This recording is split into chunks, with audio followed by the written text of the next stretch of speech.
Really bad.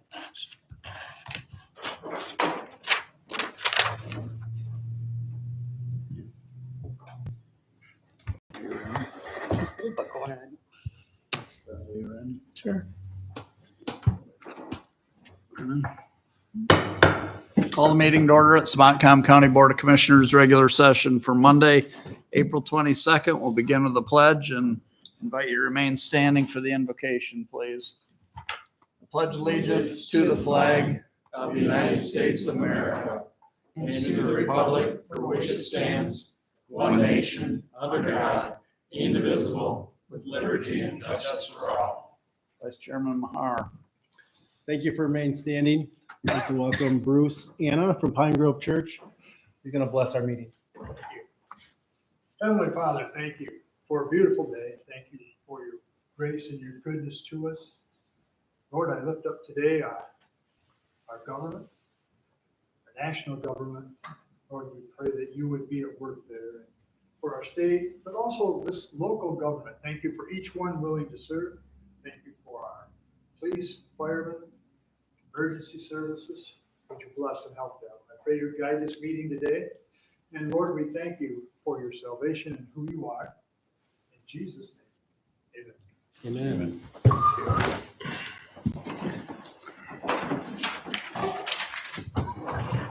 Roll call. Baker, Present. Johnston, Here. Peterson, Yes, ma'am. Painter, Mahar, Here. Carr, Yes. Cohen. Present. And we have a quorum. Everyone have a copy of the agenda. I don't have anything to change. Does anyone else? Mr. Chair, Commissioner Johnston. I move to approve our agenda as presented. Support. Been moved and supported to approve the agenda as presented. Discussion? Hearing no discussion, all those in favor say aye. Aye. Opposed? Motion carried. Everyone have a copy of the meeting minutes of the last meeting, April 8th, 2024.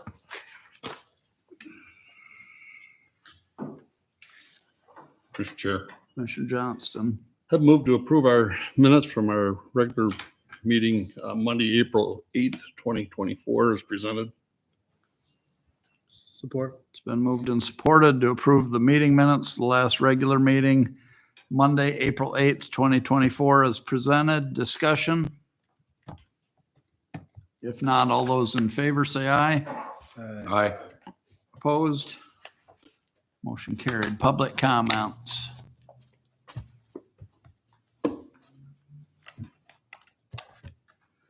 Hearing no public comments. We're a little bit, well, we're only 2 minutes early. We have a full agenda of timed agenda items, so we'll get started. Our first one, we have Doug Geetson, the maintenance director, to give us some bid requests. Welcome.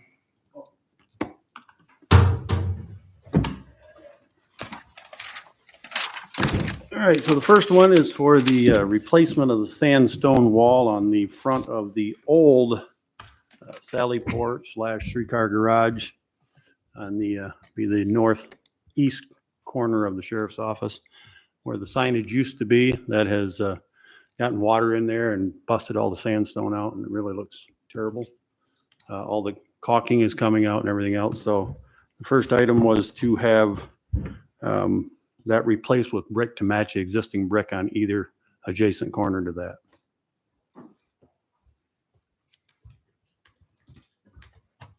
There is a considerable price difference between the low bid and the rest of the group.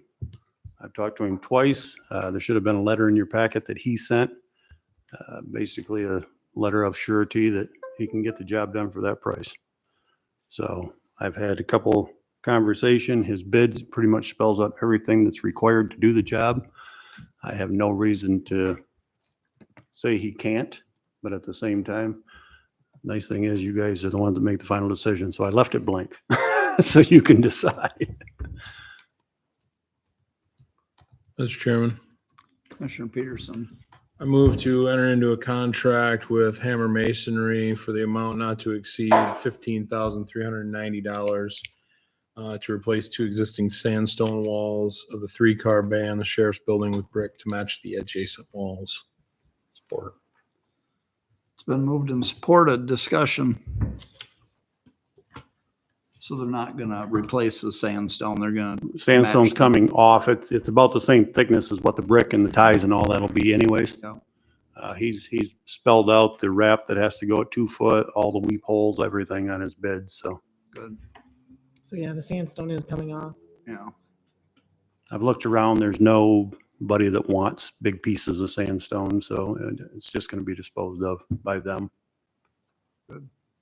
Any other discussion? If not, all those in favor say aye.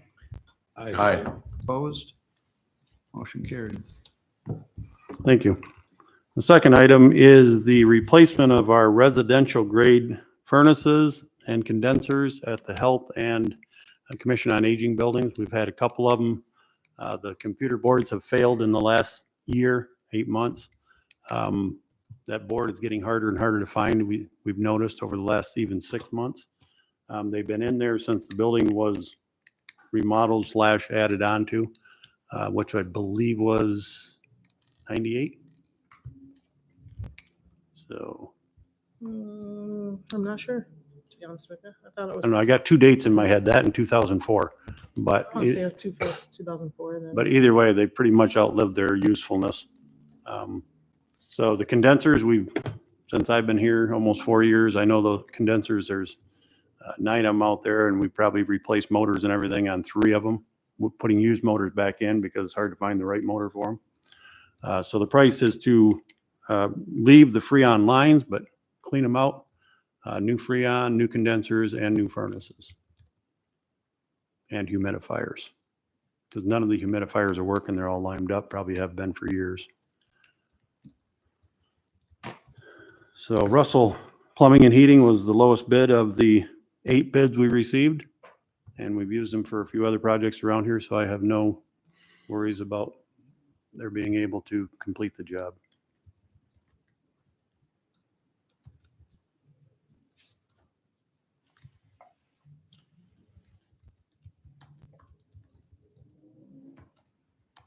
Mr. Chairman, Commissioner Peterson.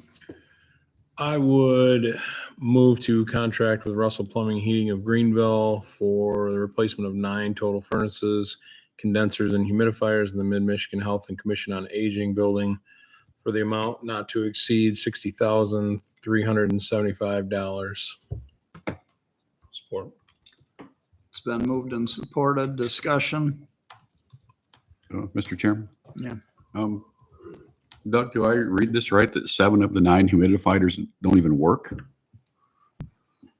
They're functional, but they're not running at full capacity. Okay, it says here non-functional. So I guess they're partially The functional. humidifiers, yes, I'm sorry, I misheard you. Yeah, the humidifiers are so limed up that they're not even They operational. don't even work at No, all. we bumped one of them and it's been leaking ever since. Yeah, So this certainly seems to me like something that needs to get done, if that's the case. Yep. This is part of the funding we had set aside for capital improvements. Yeah. Any other discussion? If not, all those in favor say aye. Aye. Opposed? Motion carried. I have one other item, if I could throw it in, and that is, we had a senior from Howard City call up asking if she could do some volunteer service work for us. So we sent her to Cromp Park, give her some little bit daunting task of raking up all the leaves around the pavilion, in the pavilion, down by the beach, leveling out all the mulch at the playground area and swing set. And I talked to my parks guy Friday. He said, man, she did a bang up job. That place is clean as a whistle. So I was hoping that we might be able to invite her here. Maybe have one of you present a letter of appreciation to her in hopes that maybe down the road we'll get some other high school people that would like to volunteer some time as well. Absolutely. Do we need a motion for that?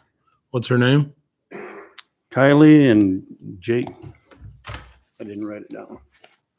I thought it was Johnson, but it's not. Is it 2 of them? No, there's just one. Kylie Jachim, Jachim, from Howard City, senior this year. Mr. Chairman, Yeah. I move we give Kylie Jacob a certificate of recognition and recognize her at a future board meeting of her availability. Support.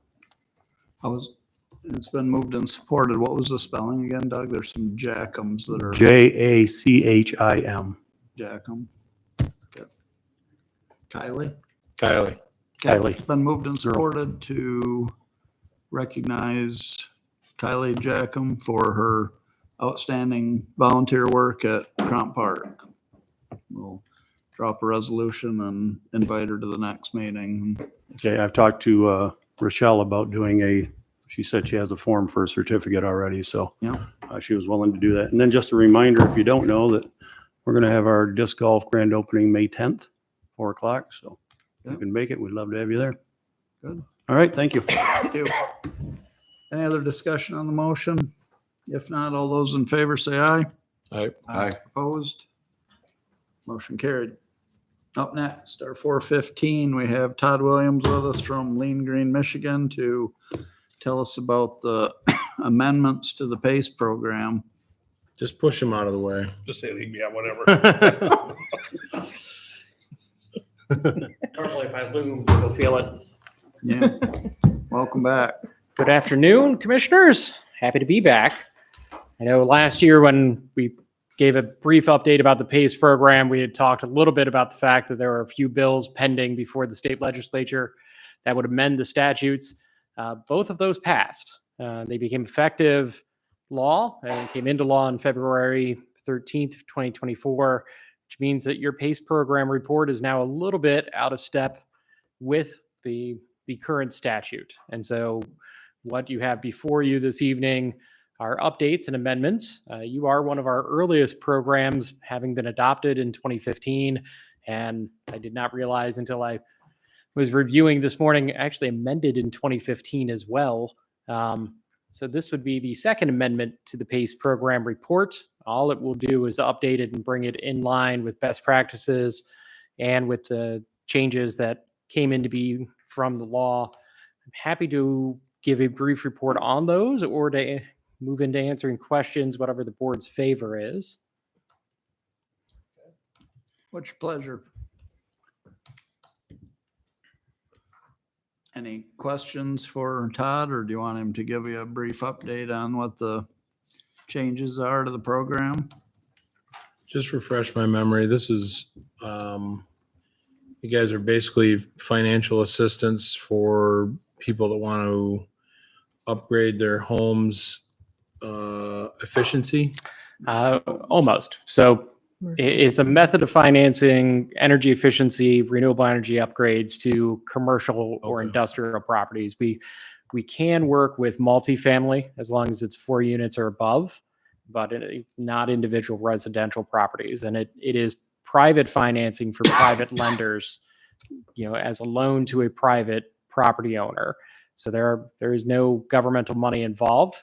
Your role is actually in providing the security interest for the loan in the form of placing a tax assessment against the property.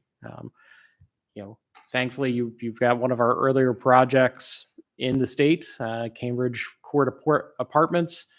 That was before my time with the company. I've never once touched that project. You guys have never once touched the project. And in my mind, it's going great because it's in repayment, and hopefully in a few years it'll be paid off, and that'll be the next time we have to take an action on the property.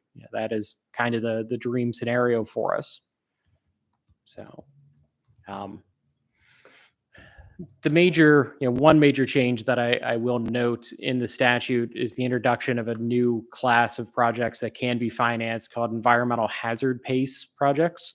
It allows for PACE to be used to finance mitigation of PFAS and heavy metals and lead from potable water systems, or for the mitigation of lead paint in commercial buildings. There's 2 other bullet points that are a little squishier, but essentially it's about improving the resiliency of the properties to deal with flood or severe weather as well. We're not 100% sure what some of those projects will look like. We have not seen those come forward in Michigan yet, but we do talk with administrators in other states who are looking into resiliency projects as they come forward there. So we're kind of intrigued to find out what those may look like. But as property owners look to the future and either improving the properties that they have or building new construction above code, having them think about the support and the resiliency of the property could be an interesting take on it as well. Should mention, just as a refresher, none of the projects will move forward. It's not an automatic that the county approves them. You've designated an authorized official, and as projects move through the process of due diligence with us, we will work with the county to make sure that it's a project the county would want to support. At the end of the day, you don't have to support any of them. So, it's not like we're automatically rubber stamping anything just by having the program in place. It's really about creating the opportunity for it to be available. But every project will come back for approval. Okay. Is there a reason why we haven't had another one since 2015? I'm not 100% sure. And we do get this question, from various member jurisdictions. I can tell you we've got a decent amount who've never had a project come forward. Whether it's just a lack of interest from local property owners or, the fact that, frankly, a lot of the properties here in Montcalm County, if they came forward with an interested project as an agricultural project, frankly, they can get better financing from USDA. And I would very happily send them there first. I don't want anybody borrowing PACE if they can borrow money or get a grant elsewhere for better. So I'm not 100% sure why there has not been a large uptake. I can tell you, our busiest county is Wayne.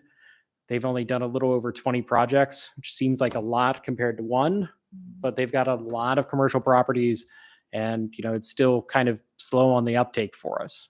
I really wish we could get things moving. I will say our Michigan statute up until this change, this amendment, has been one of the most restrictive in the nation.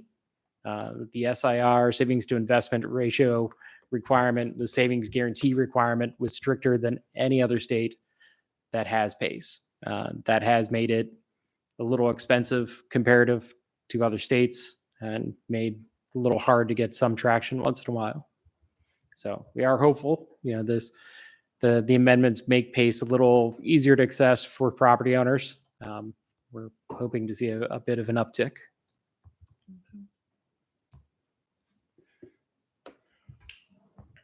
Anyone else? When you said Michigan was one of the most restrictive, is that what you said? When you say that, you mean as far as qualifying projects?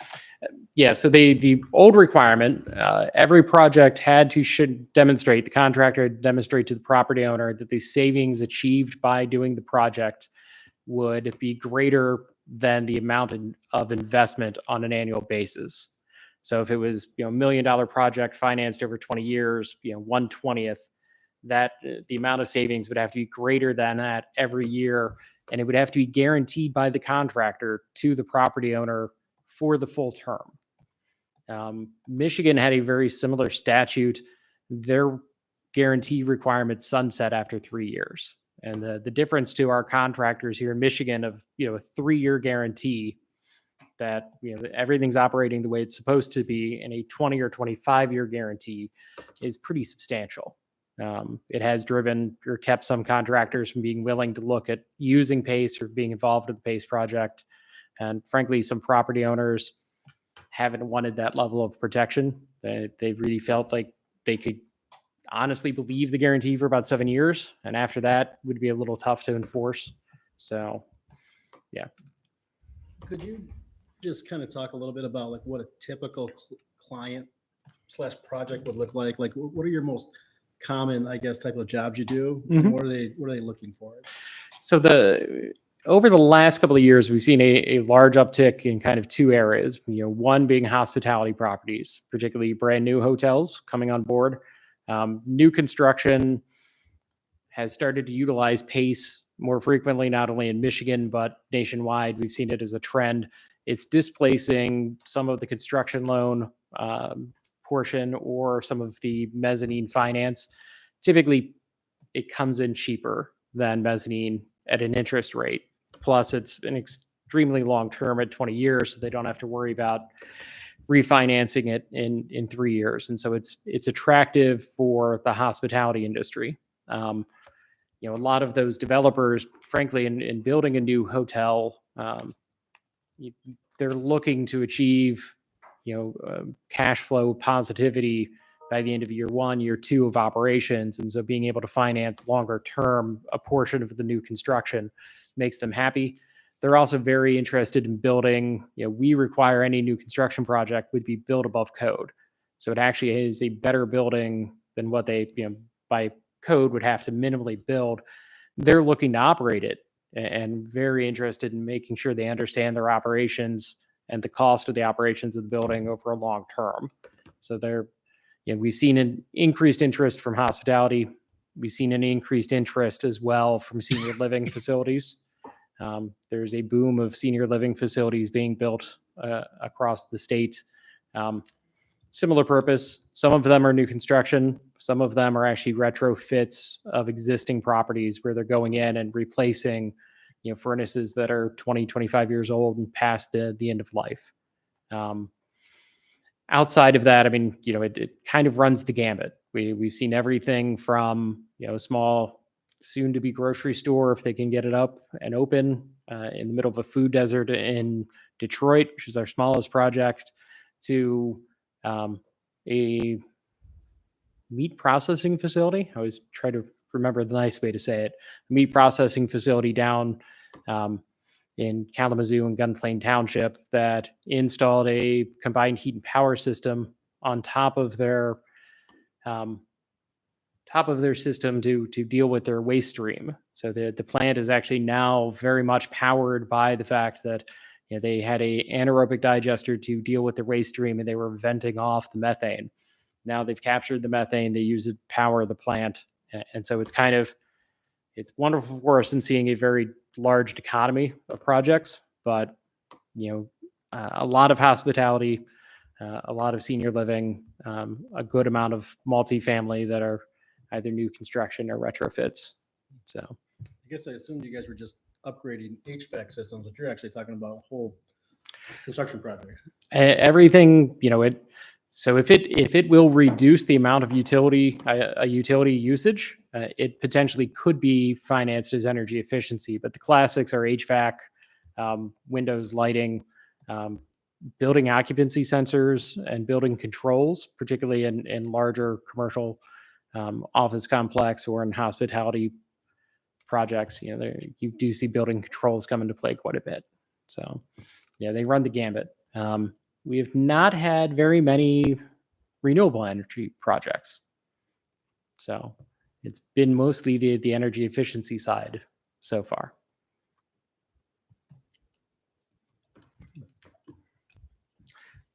I did want to note, I noticed this morning in reviewing the documents we had sent to you, I think we crafted an error into the amended PACE program report we sent you.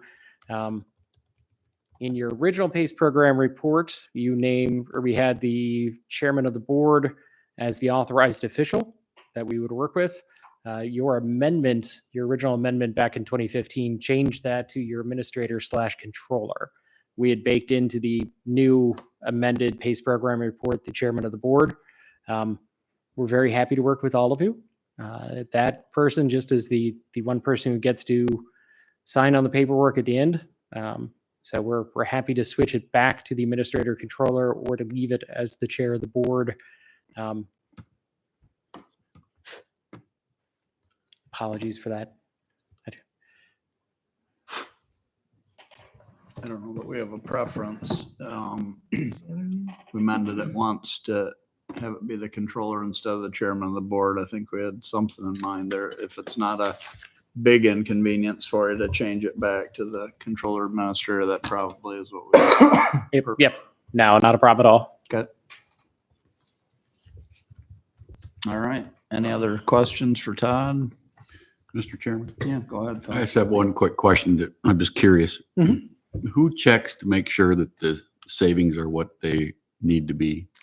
This is kind of a new challenge for us, and one of the wrinkles for PACE moving forward. The one benefit of having the strictest SIR and savings guarantee requirement in the nation has been that our property owners have been very motivated to enforce that guarantee themselves. At this point moving forward, we are starting to contemplate whether or not we need to look into requiring a small fee to have a third party come in and inspect on a regular basis, or if we still want to leave it in the hands of the property owner to let us know if they're not getting what they thought they were going to get. It's a little bit, and not trying to dodge this. This is very much a discussion we're having with other administrators. In Ohio, the SIR has never been a thing. And you see a very wide difference in how different jurisdictions look at ensuring that the products have been installed and whether or not they're operating. At the end of the day, it is a loan by a private property owner for new equipment. And, I still think they're going to be highly motivated to make sure that they got what they wanted as far as the equipment being installed. How it's performing long term, I'm a little squishy on how we're going to make sure that that's still operating at the same level. I was just curious. Anyone else? What's your pleasure?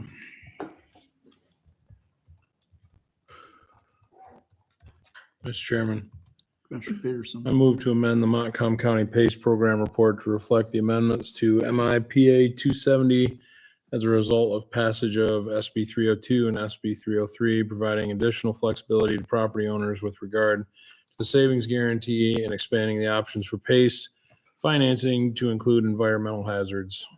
Support. Along with resolution number. 2408. Okay, I need to amend my motion to say we need to approve and adopt resolution 2024-08. I'll support that too. Okay, it's been moved and supported to adopt resolution 2024-08, a resolution amending the original resolution 2015-01, approving the establishment of a property assessed clean energy PACE program. Discussion.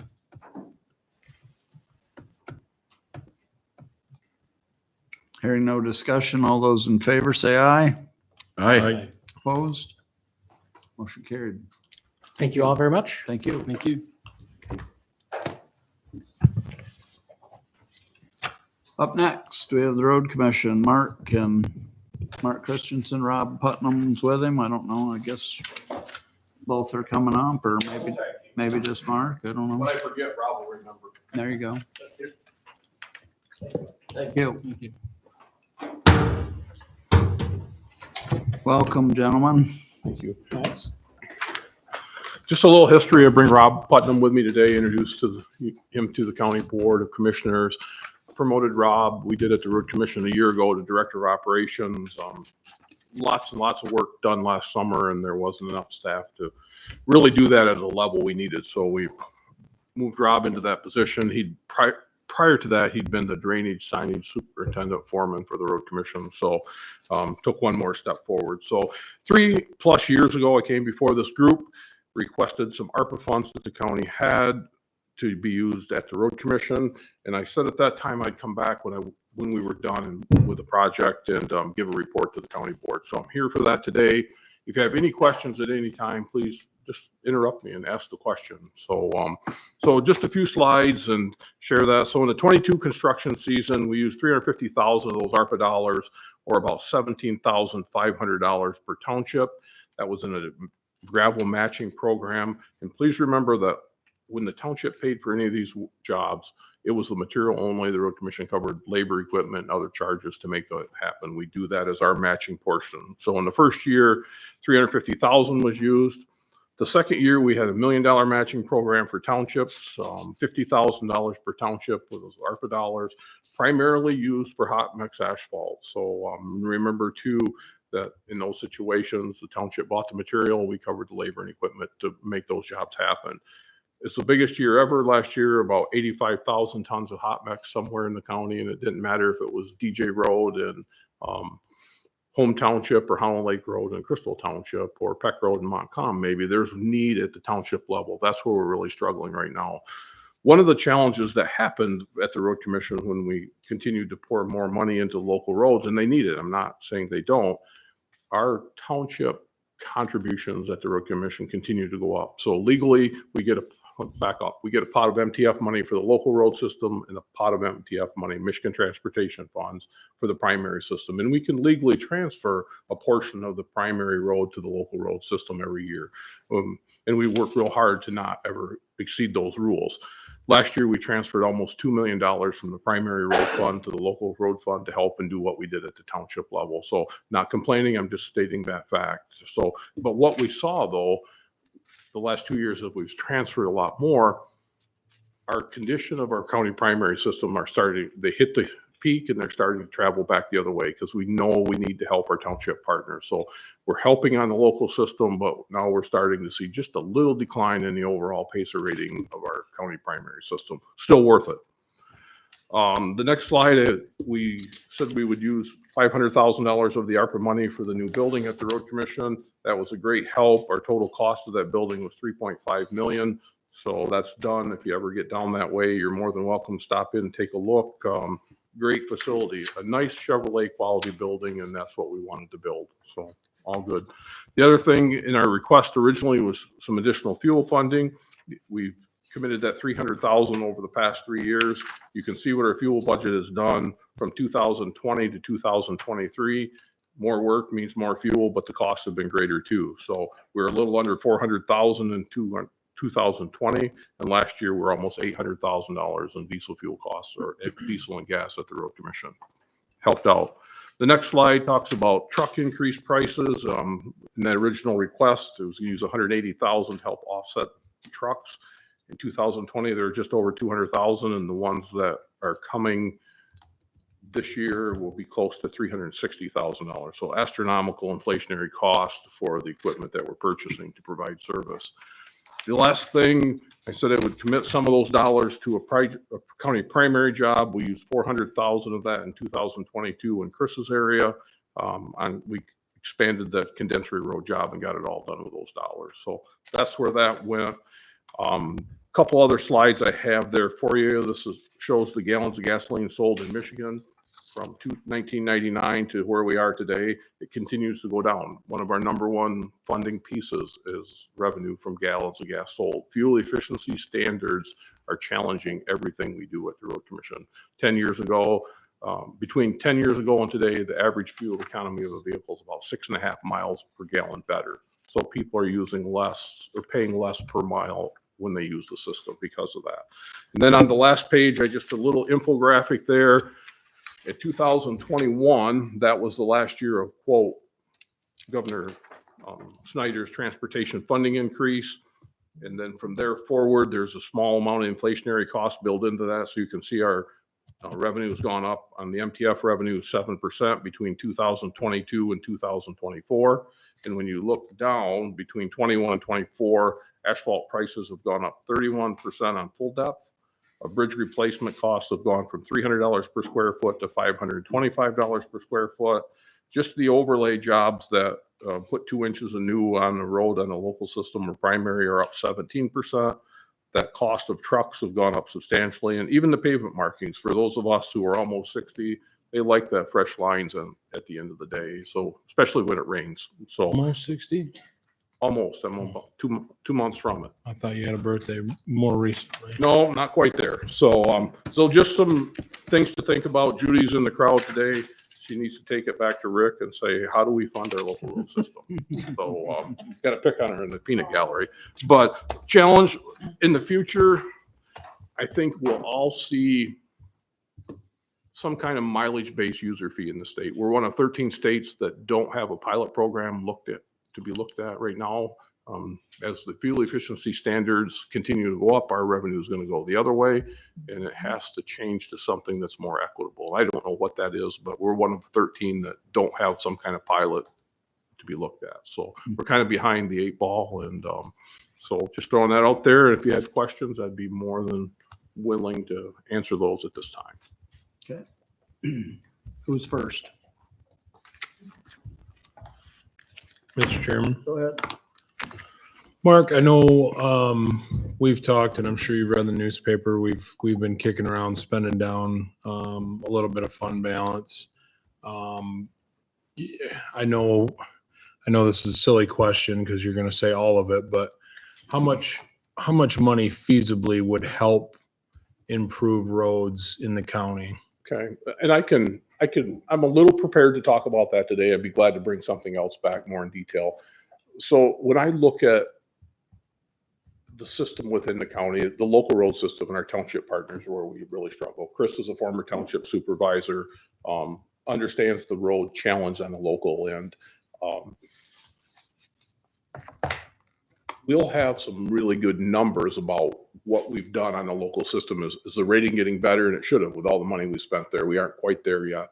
But the way I look at that is for every $1 million we would potentially have in our possession, that's $50,000 per township. And if the county board decided to be gracious enough to work with us at the road commission, whatever you would do, I would put it all out into township money, no county primary. And then I would match that with the labor and equipment. So for every $1 million is $50,000 per township. That's the best way to describe it. Does that answer your question, Adam? Yeah, it does. I think we're just trying to get all of our eggs in one basket and figure out, what, if any, we can distribute among, county programs. And obviously roads is one of the biggest gripes everybody hears. And so, we want to see at least what we would get on our investment, or what kind of ROI So, we would see. For $50,000, that would do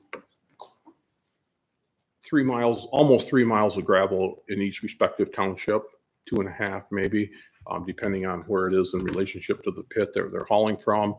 $50,000 today would do 2 inches of overlay on a half mile.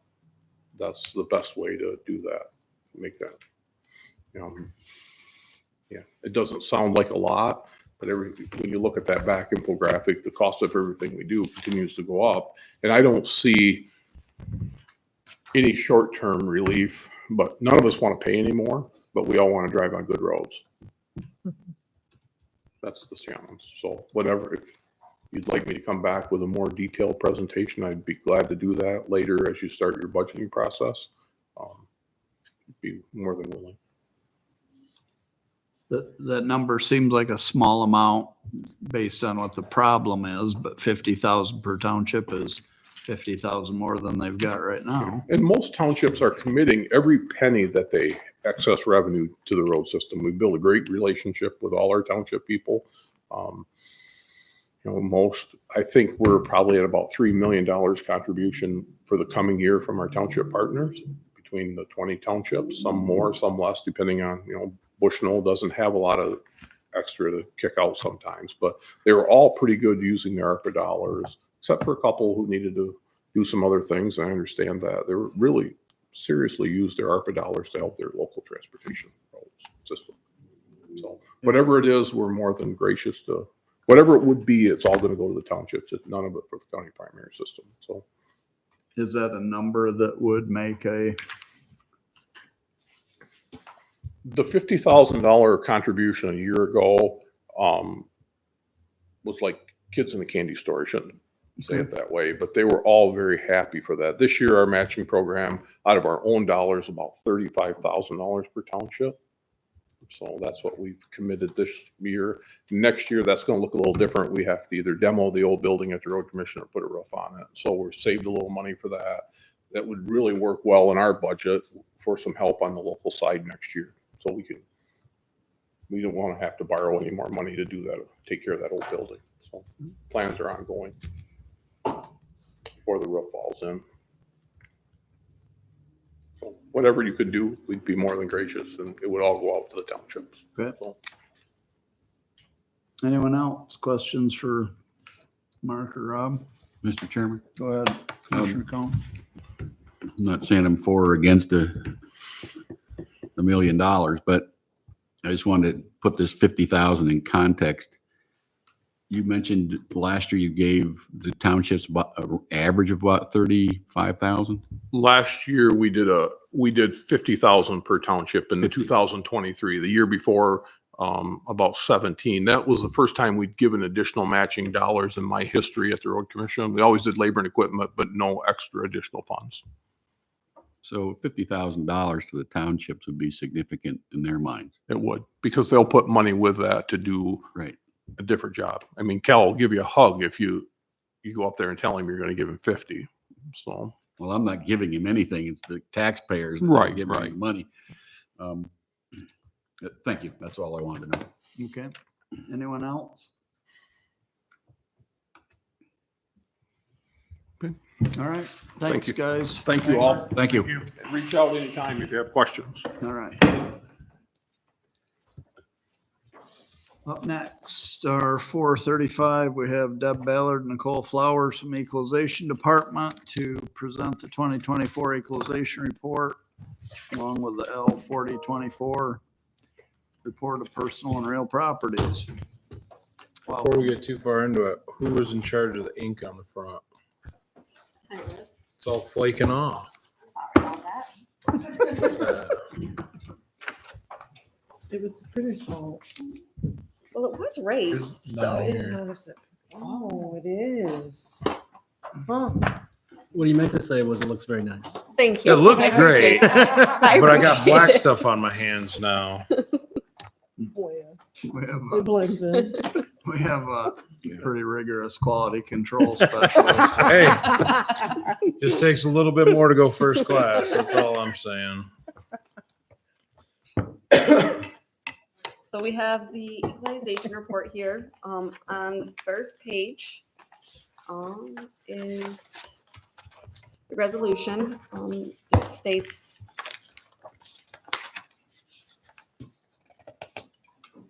we have a real value of $3,659,011,500. The personal value of this is $258,647,400, with a total equalized value of $917,658,900. And then on page 2, this shows the breakdown in the values by class. Our classes are agricultural, commercial, industrial, residential, and personal property. On page 3, we have our Board of Commissioners, our Equalization Department, and all of our local assessors and their units. On page 4, this is our CPI. You can see, or this has been since 1995. As you can see that in 24, our capped rate, or capped value, was 1.05 or 5%. But with Headley, it'll be the 1.051 or 5.1%, which means that like your taxable value went up by 5%, but when we use the millage reduction fraction, it'll be by the 1.051. And the county will have a millage rollback this year, as well as several other units. On page 5, it shows the percentage of change in the state equalized value and taxable values from 23 to 24. The graph shows an increase and decrease of individual units. We had a 12.41 increase in the state equalized value and a 8.18% increase in the taxable value. On page 6, this has the past values from 2020 or 2010 through current our equalized value has increased over 44%, and our taxable has increased 34% since 2010. On page 7 is the trends in terms of tax dollars. These numbers are based on what will actually, or what we actually spent, or sorry, spread in 2023 on the tax roll. And then these are the proposed millage or maximum allowed millage rates that for the projected. The projected tax dollar gain is just over 2 million, which is 11% increase. Our millage rates will be reduced this year by 0.9972. The numbers on this page represent the 2024 proposed millage reduction. So those numbers, even though they're big increases, already have the rollback built in. Is that correct? Correct. And that's using the maximal allow of the millage. Good. On page 8 is the percent of the county equalized value in segments by class. And then pages 9 through 19 are the totals by class. This shows the units between 2024 assessed taxable values along with their representative percentage of increase. And then 20 through 65 are the summaries of recommended county equalized values and the trends by the unit.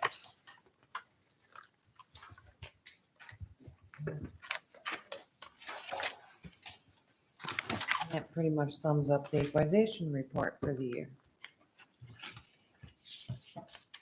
Can we ask questions? Yeah, go ahead.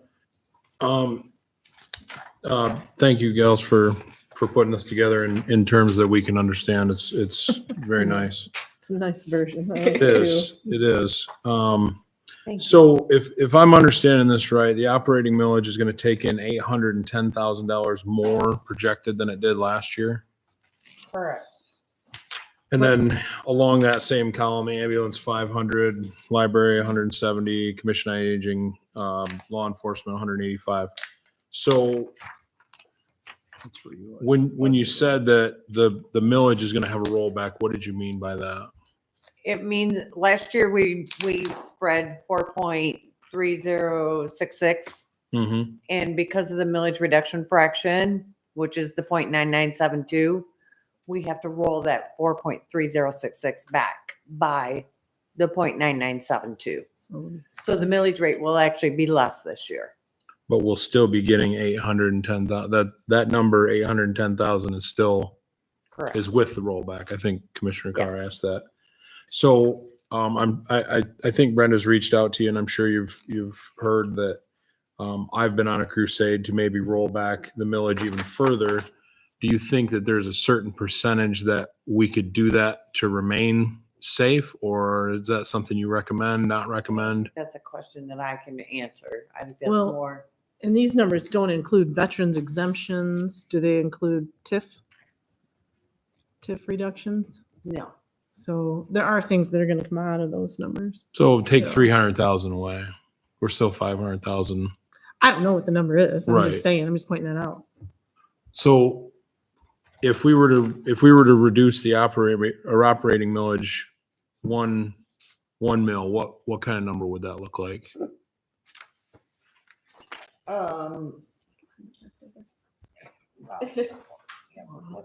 Is that too on the spot for you? I can email you and ask you that. I just Yeah, that would probably, I mean, because we have these set up into formulas. I mean, if I could just throw a formula in there and I could tell you what that number That's would fine. be. I can email you. One last question. If we were to roll back the millage, say this year, and my fellow commissioners called me everything but nice and said I made a mistake, could we go back and increase the millage next year back to our original rate? Yes. Okay. We can spread what we want to Okay. the maximum allowed. Right.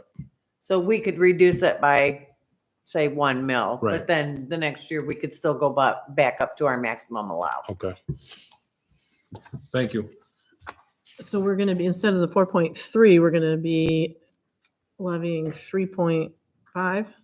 We're gonna, the millage 3.4. for 24 tentative would be 4.3066. 2945. Okay, so I'm off a place value there.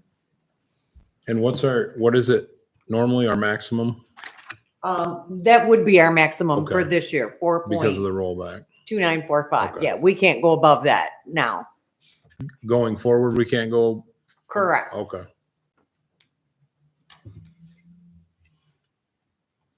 Mr. Chairman. Yeah, go ahead, Um, Commissioner Cohen. Adam, I'm glad you asked the question the way you did, because that's how I think about it. What is 1 mil worth Right. in taxes? Well, and I think that's something we all want to figure out before we even think about, Right. know. So But if we're carrying over another 800,000 this year, I just think we've got to do something. Right. Either that or give it all to Mark. He'll take it. I'd be fine too. Or I'd take it. Or you can take it. Blueberries for everybody. Well, if you just do simple math of taking 11,092,000 and divide that by 4.3 mils, just for round, it comes up to 2.58 million, basically. I guess if you look at it, the sheriff's millage is 1 mil and it's worth 2.5 this year. So that would make sense. I just didn't know if it was apples to apples. Yeah, that would That's be comparable. simplistic math. Right. Well, I certainly would like, if you can provide a little bit more precise estimate with your models. Mhm. I'd certainly be curious to know what that tells you. Well, and I did get her spreadsheet where she does all of those values and stuff. So I do have that. I just didn't think we were gonna approach it until budget time, so. Oh, I she was hadn't here. worked I just anything wanted to out. ask her quick to see what she said. That was all. Sorry.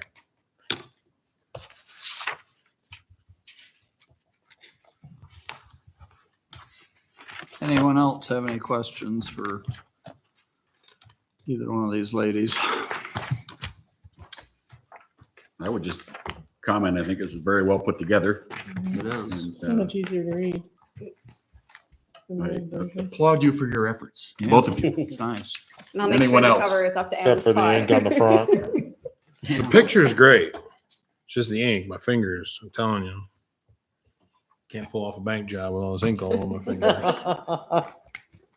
Mr. Chairman, Commissioner Peterson. I move to adopt resolution 2024-09 to adopt the 2024 county equalization report as submitted with the accompanying statements and allow for the appropriate signatures on the L4024 report of personal and real property totals. Support. It's been moved and supported. Discussion. Hearing no discussion, all those in favor say aye. I Opposed? Motion carried. Thank you very much. Thank you. That ends our timed items. Up next is correspondence. Vice Chairman Mahar, please. All right. For your consideration, item 1, found on pages 106 and 107, you'll find a request from Autumn Pumford of Animal Control. She would like to, we've already approved this project once, but apparently we need to change contractors. Apparently the contractor that she was going to use simply says fell through. Not sure exactly what happened there. But the grant money has already been approved. She has the money. She has our blessing. She just would like to change contractors. So there's no comments on that. I would like to make a motion to approve Full Force Fence out of Sheridan to construct a dog play yard for the amount not to exceed $14,100. support. Been moved and supported to approve Full Force Fence from Sheridan to construct a dog play yard for amount not to exceed $14,100. Discussion. I do know the owner of this company and have a great amount of respect for him and the work he does. I think he'll do a great job. Is his name Jake? It is. Okay. Any other discussion about Jake? If not, all those in favor? Pardon? Any other? If not, all those in favor say aye. Aye. Opposed? Motion carried. Item number 2, page 108. You will see a request from County Clerk Krista Millard and Judy Emmons to increase the per diem rate for Board of Canvassers. It says in the request that in a recent survey, it was discovered that Montcalm County was paying below average for the area. They would like to increase the per diem rate for the Board of Canvassers to $75 per day and $125 per full day plus mileage, effective immediately. Great idea. I'll make a motion to increase the per diem rate for Board of Canvassers to $75 per day and $125 per full day plus mileage, effective immediately.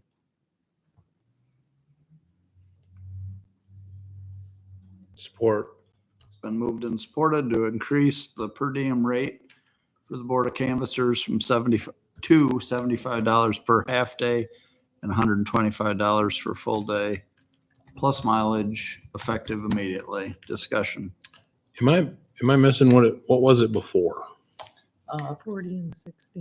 40 and 60. Okay. Any other discussion? Mr. Chairman, Commissioner Cohn? if I'm reading this right, Clinton pays 70, Kent pays 61, Acosta pays 50. So we want to be above all those? Is that the goal? Yeah, go ahead. Well, I think that some of these counties, like Ionia County, they changed their per diem rate last year. They went to $25 per hour. I don't necessarily agree with going with the hourly rate. I think it's better for us to do the half days and the full days. I think that some of them are going to be increasing moving forward because these changes from proposal 22.2 are they're just hitting this year. So I think we're going to end up in the mid-range when this is all said and done. But I think that Judy and I both agree that the 75 and the 125 are fair. We do. And I have received calls from other counties as well that heard we were doing a survey and they're looking at increases. When was the last time we increased these? Oh, geez, not since I've been here. So Oh. 30 years. Yeah, we increased them. Oh, Did the we increase them a canvassers, little no, bit? we The did canvassers? these about 5 years ago, I think, meaning per diems. Canvassers have always been at the board's Yeah. per diem rate.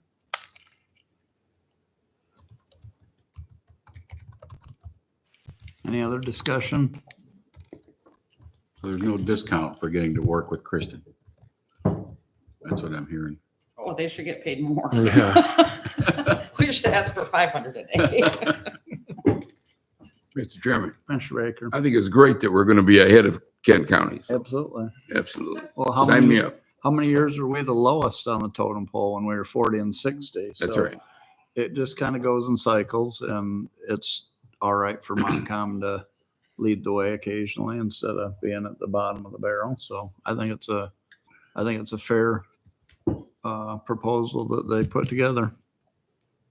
Agreed. If I may, Sure. I want to assure you that you're getting value for your money. No, yeah, no doubt about it. Any other discussion? If not, all those in favor say aye. All right. Aye. Opposed? Motion carried. Thank you. Item 3, pages 109 through 111, you'll see a request to approve the job description for the new probate clerk. Traditionally, we have approved those prior to agreeing to hire somebody. We did not do that at the last meeting, although we did approve the position. So I will move to approve the job description for the probate clerk position in the probate court as presented.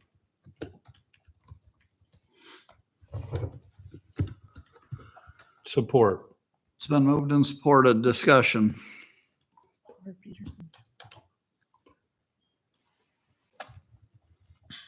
If there's no discussion, all those in favor say aye. Aye. Opposed? Motion carried. Item 4, pages 112 through 114. You will see a resolution to eliminate the deficit that we currently have for the drain maintenance fund.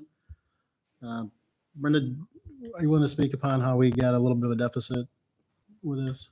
I can. Well, this is the second one. We did one last time when you weren't here. Okay. So the state didn't like the lack of detail, I'm gonna say. I didn't think we needed so much detail because it was only $613, but they wanted the standard form. Basically, I don't know, Todd's in the room. I don't want to start a big old fight in the public meeting, but the books weren't being watched. Normally when we get our information from his office out of their system, so we have accurate information for the audit, and there was a foul somewhere. And it amounted to them using $110,000 more than what they had. They had 109 in fund balance and they used 110. Oh, okay. So that's what led to the deficit of the 613. Okay, thank you. Mm-hmm. So $613. I'll move to approve the resolution 2024-10, outlining the deficit elimination of $613 in the drain maintenance fund as of October 1st, 2023.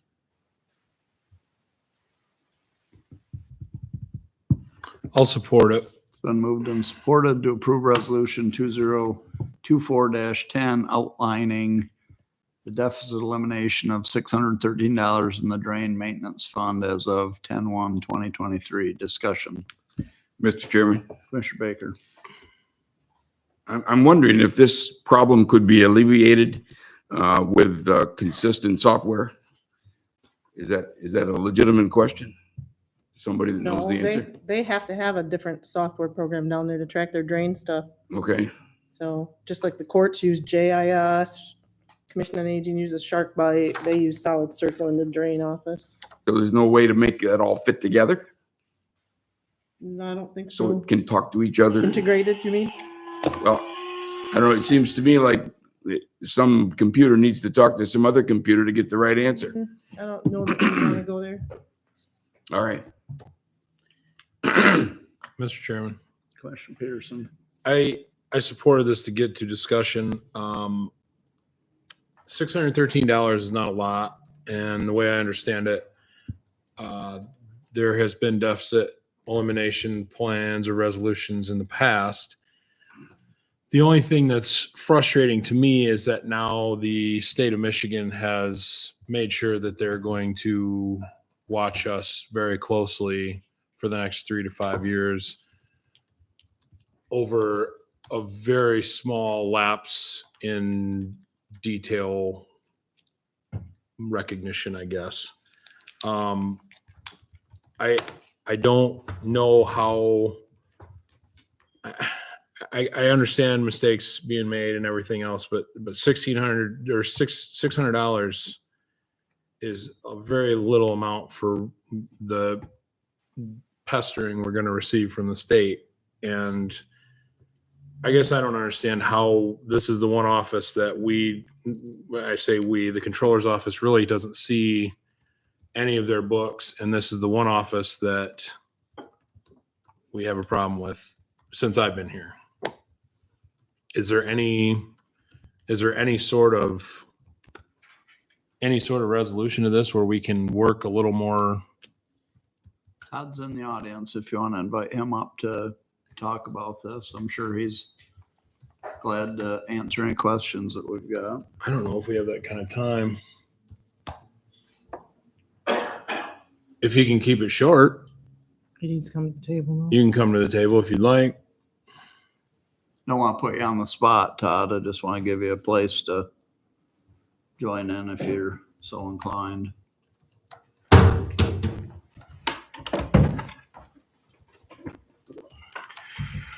Well, let's see what questions I can answer off the cuff. So the controller's office doesn't see your finances outside of when you send your finances to the audit, correct? Not exactly. Brenda's right. We keep a separate set of books that tracks our individual drain balances, our drain funds, tracks everything from the sewer projects, tracks all of our bonds. It tracks a lot of stuff through there. Probably the biggest hiccup that's happened here is Brenda's, the budget that we provide, Brenda and I together, tracks just an approximation of what we might have over expenditures, and Brenda puts an equal dollar amount for revenue. It's purely speculation because it's not relative to what we actually have for work on the drains. And it's also impossible for us to bring, I shouldn't say impossible, it's unlikely that we bring in the exact same amount in revenue that we have in expenses, because we have expenses. Let's say we purchase $30,000 or $50,000 worth of pipe products that set in stock. We don't recover that money in revenue until they go in the ground, so they can set over there in a yard until there's a need for having that product to be installed. We also have the time frame between when work takes place to when it gets spread on the assessment roll until the following June. So we very frequently have a gap between our expenditures and our revenue. I think Brenda would probably agree that in the years past, this gap was there. We just fixed it before the audit. Conversations took place that, hey, we're such and such. In this situation, we don't pay as close of attention to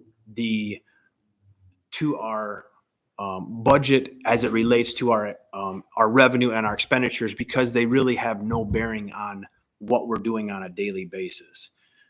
I can understand the frustration here, and through some more communication, we easily could have made some changes ahead of time. But the fact of the matter is that the revenue and the expenditures in BS&A is not something that I had been looking at or anybody in my office had been paying attention to. I'm going to assume that in the years past, this was what either Brenda or Amber would mention, and we would make some needed changes prior to. A statement about spending $100,000 you didn't have, that's not true. The funds through Solid Circle pretty clearly show what it is that we have to operate on, and that's not the situation. I'm not going to say that there's not errors on either side that couldn't have prevented this from taking place, but little tiny entry errors on this, and then lack of me looking at it or anyone in our office looking at it, and lack of the controller's office having time to say, oh, hey, look, we technically show we're missing $613. Oh, by the way, this is marked wrong, or we need to transfer some more money in there to cover those revenue shortfalls. You brought up that in the past, you thought that got fixed in the 11th hour, which I would assume it probably did. That's how a lot of those things work. That's the key to not having to file this plan with the state, is not to finish the year with any one fund in a deficit. So how did that get caught in the past or remedied in the past? Why didn't that happen this year? I think that's a better question for Brenda. I have no idea. Basically, it was the auditors not filing till the 11th hour, not getting our audit done till that last week of March. Usually the auditors would have brought up and said, time. hey, this is a kind of a hot thing and it's Yeah. missing $613. What can you do? Right. So Yeah, they would have come and said, hey, you need to do transfer something here to cover that, so you don't get a. I thought Deficit that you had to elimination. have that transfer in by the end of the year in order for it not to be in a deficit. You can wait until the auditor points it out Yeah, And I just do do it. a journal entry dated. prior to them filing our audit, and we're good. we just backdate it. We would just backdate it. That's why so much of this stuff is hard, is that this is the smallest of mistakes in the Yeah. grand scheme of it. And timing is what So made this. was the breakdown the auditor didn't do timely? I think he got us mixed up with another client that wanted some ammunition on combining drain funds. That was what he put in the email when I emailed him.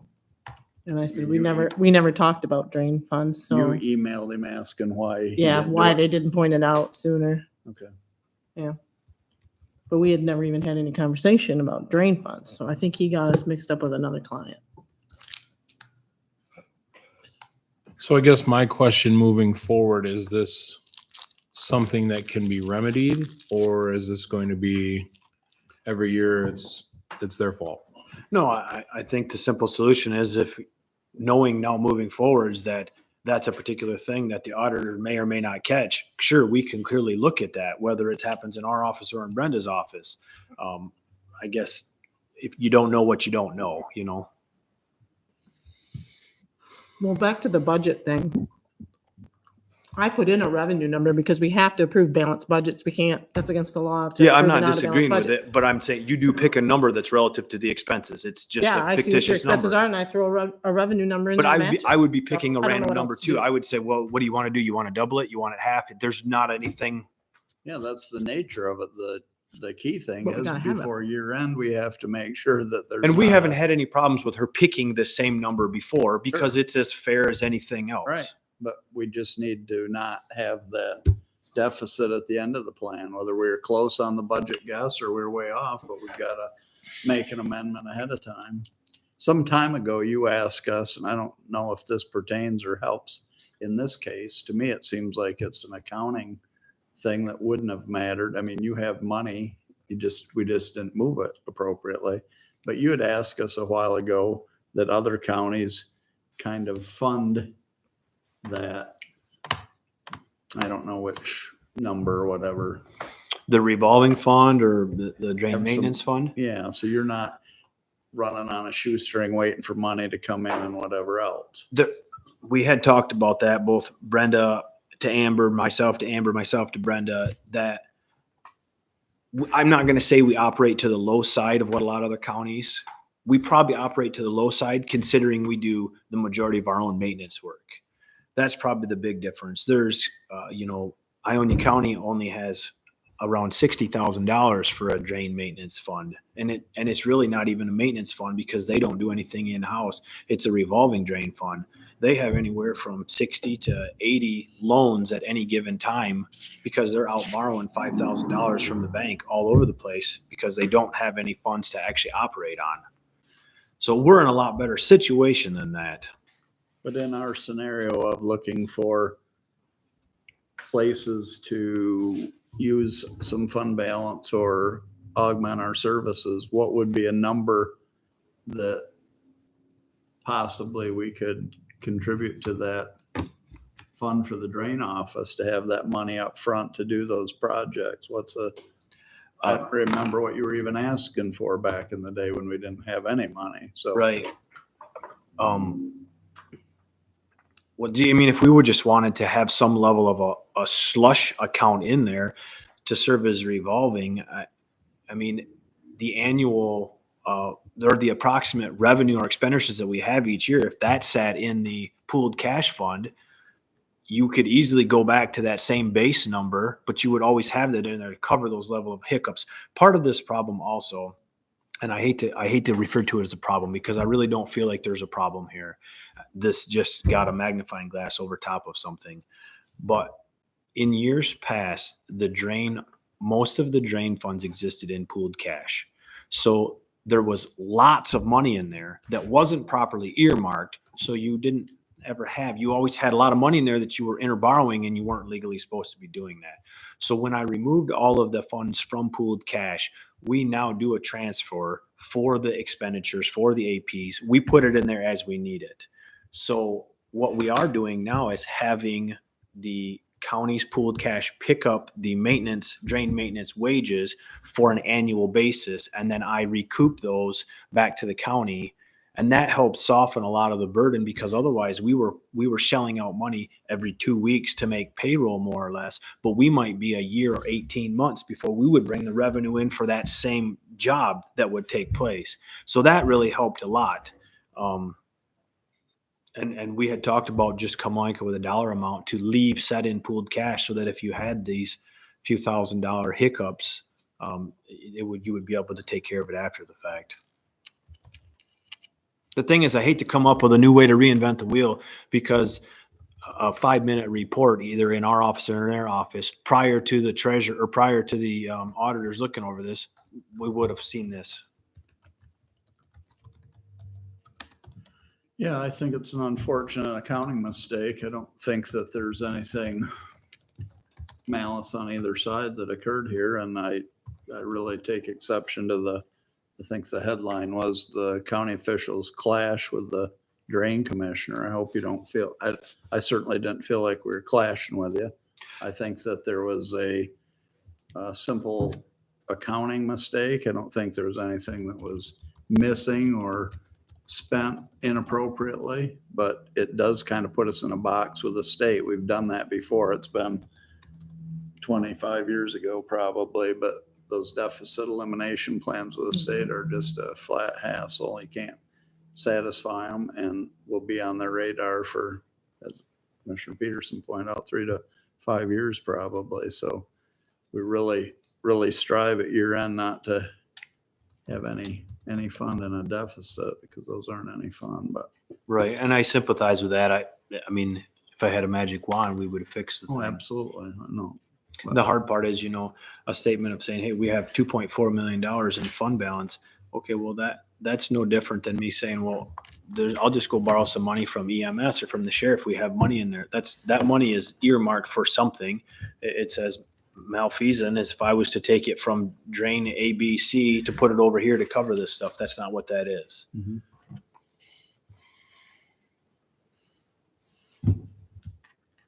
Anyone else have any questions?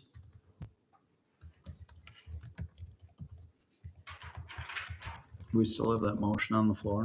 Yep. Is there any other discussion on the motion to approve the resolution to file the deficit elimination plan?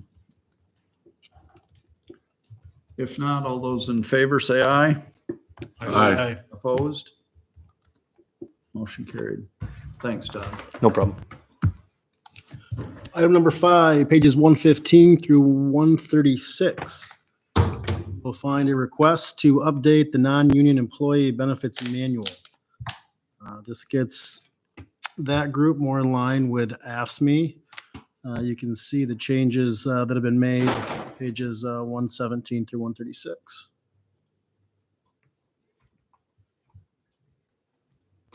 Mr. Chairman. Commissioner Peterson. Brenda, wouldn't this be normally like a budget time thing? Not necessarily, not benefits. This is just their time off. Right, but I just thought this would fall under budget time. Seems like that's when we're always doing the non-union and non-bargaining. No. Why now? Just I asked- because? Well, I asked last time and Pat said, go ahead and do it now. Remember? No. She'd ask about I'm not. what to do with the non-union, and I said, my take on it is they ought to get exactly what the average of all the union contracts got, and then we ought to split the money we spend on attorney fees and mediation between all those non-union people, because they don't cost us that. So you ought to pile that on top of it and give that to them. So this is that, and the timing of it was asked when, and I suggested as soon as we can do it, because that's what the union contracts got. They're not waiting till budget time. Right.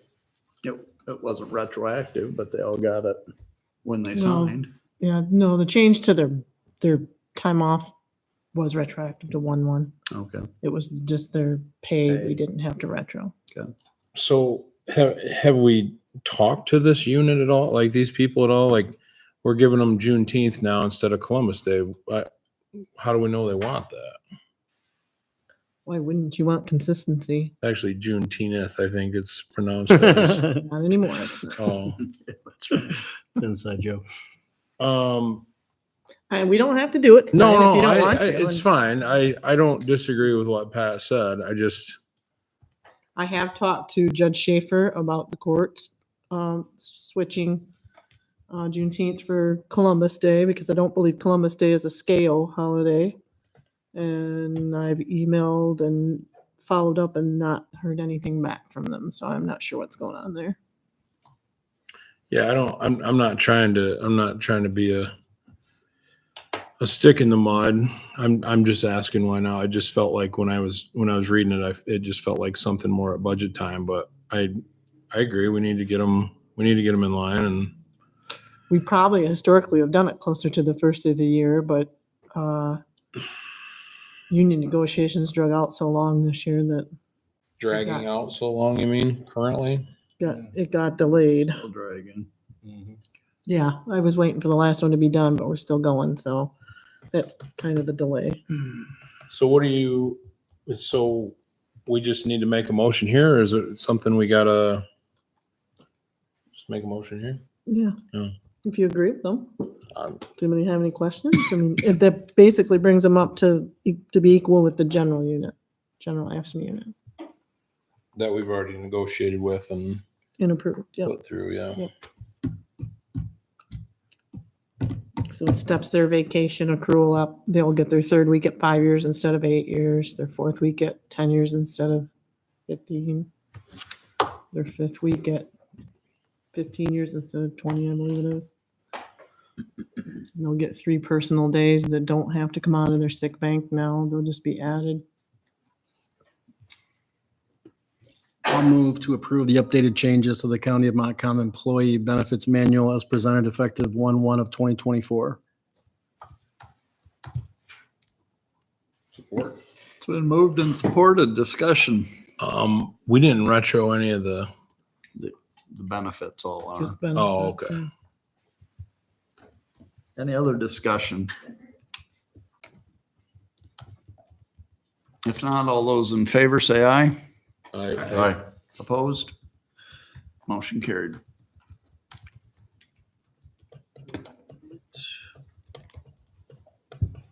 Catch up here.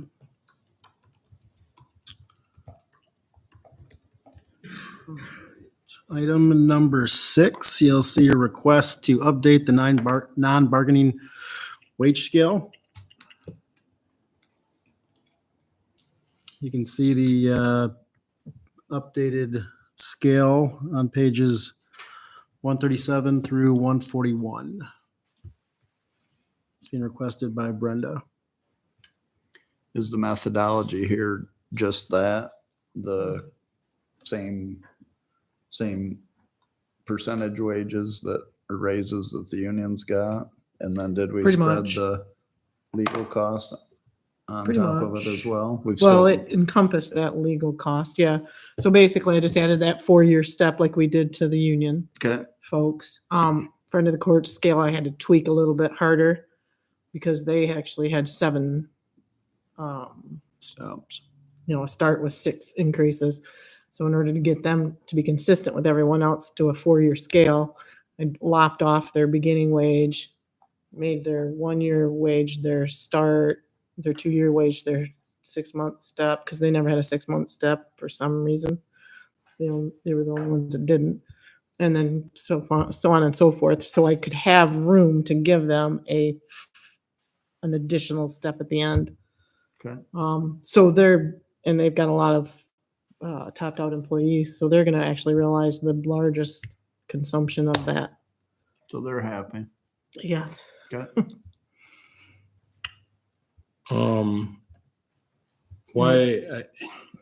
I guess with the EMS staff going into mediation tomorrow, it's likely that the rest of the EMS staff is going to get more than 1.5%, correct? Well, they've all got 3% already at the first of the year. Oh, okay. This is just that 4th step that we're adding, that 4th Okay.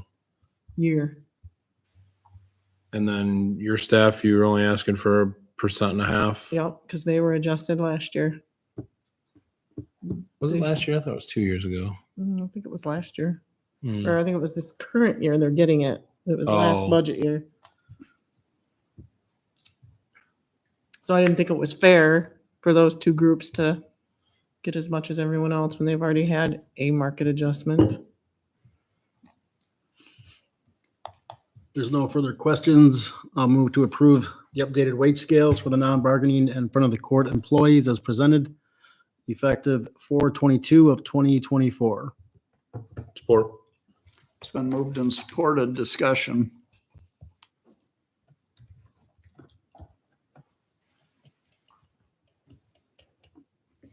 Hearing no discussion, all those in favor say aye. Aye. Opposed? Motion carried.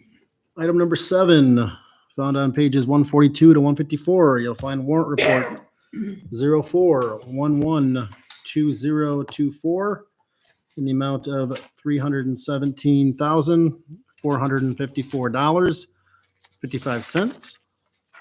Item number 8, found on pages 155 through 168. You'll find warrant report 04182024 in the amount of $59,581.76. Item number 9, pages 169 through 194. You'll find a warrant report 04222024 in the amount of $6,418,890.16. Those are most, what are like tax settlements? Yeah, Were there- yep, it was Joanne's settlement, annual settlement. That's a biggie. Yeah, it was. For a total amount of $6,795,926.47. There's no questions or concern with the warrant report. I'll move to approve all 3 warrant reports. Support. Been moved and supported to approve the 3 warrant reports totaling $6,795,926.47. Mhm. Discussion. If not, all those in favor say aye. Aye. Opposed? Motion carried. Items 10 through 18 are part of our consent agenda. I'll move to place those on file. Support. Moved and supported to place items 10 through 18 of the consent agenda on file. Discussion. All those in favor say aye. Aye. Opposed? Motion carried. Items 19 through 21 are for your information only. Items 22 and 23, you'll find 2 resolutions, one from Crawford County, one from Washtenaw. No questions or concern. That'll end your board correspondence. Thank you, Vice Chairman Mahar. Up next, committee reports. We don't have anything. New business, item 1, clerk correspondence. I don't have anything. Number 2, controller correspondence. I have a couple of things. We got a request from a gentleman from the health department that would like to conduct a tick surveillance, basically a sweeping of the woodlands of the Papke Park over on Johnson Road. We've done that a couple of times in the past. We've allowed them to do that. Does anyone have a problem with that? Giving them permission to do that again? Do you need a motion? Probably should. So moved.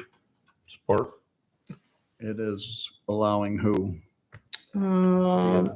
Health department employee? Or is he doing it on private time? This says it's from the health department, approved by the MDHHS. So it's been moved and supported to give the health department permission to do a sweep of Carl Pepke Park for ticks. Discussion. If not, all those in favor say aye. Aye. Opposed? Motion carried. All right, and the last thing, you'll notice I put 2 policy manuals on your desk. We probably should be updating them as well. They haven't been updated in a while. Just wanted feedback, what you think should be in there, not in there. There's a few sections we probably should add things to. I actually today just sat in on a webinar that the National Association of Counties put on, and it was about social media in the government workplace. So that might be something that we want to incorporate. We had an issue with an employee carrying a weapon in a vehicle under the seat. So that is probably something we need to address in there.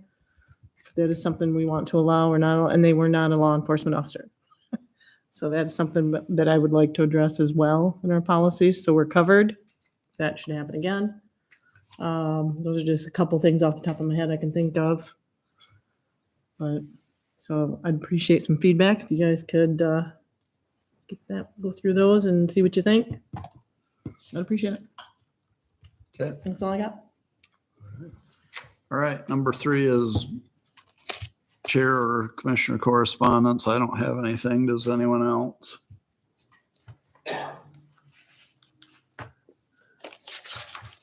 If not, old business, we don't have anything. Public comments. Yes, sure.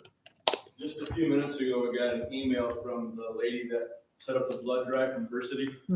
And she said that currently there are 4 appointments is all for that blood drive. And they allocated and scheduled allotment of 28 appointments. And right now there's 4 people actually signed up. So maybe we could help get the word out a little bit. Hopefully make that a little more successful than before. It's next Wednesday, right? It's the first. What other day that is? I think it's Wednesday. Yeah, that would be the first, yeah, because our luncheon's on the third. Yeah. Okay. Thank you. Any other public comments?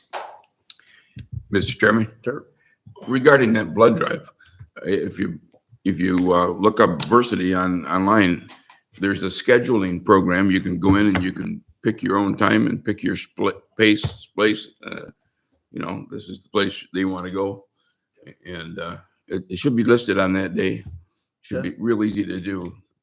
Just dig in there and check it out. All right. Anyone else? Public comments? I move to adjourn. Support. Done moved and supported to adjourn. All those in favor say aye. Aye. Aye. Meeting adjourned. I couldn't get them to vote there either, Eric, so. You what? I couldn't get them to vote there either, so. Oh.